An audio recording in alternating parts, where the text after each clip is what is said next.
In this video, I want to show you how to make labels inside of Google Docs. If you find this video helpful, please consider to like this video and subscribe to my channel.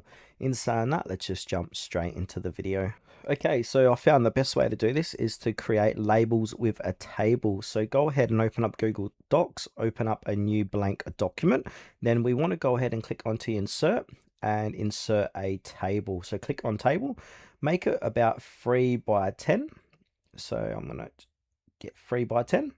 Then from here, if they're a bit small, that's okay. Just go ahead and highlight it all and then just change the height. So increase the font size for however big your labels want to be. So let's just keep increasing.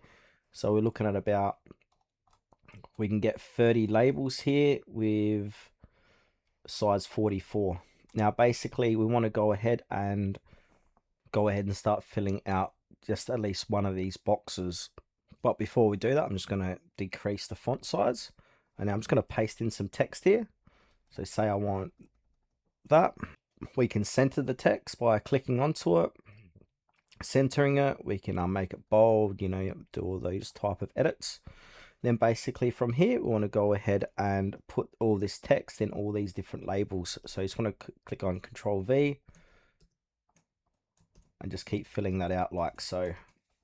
And then from there, go ahead and print your stuff and then cut out your labels.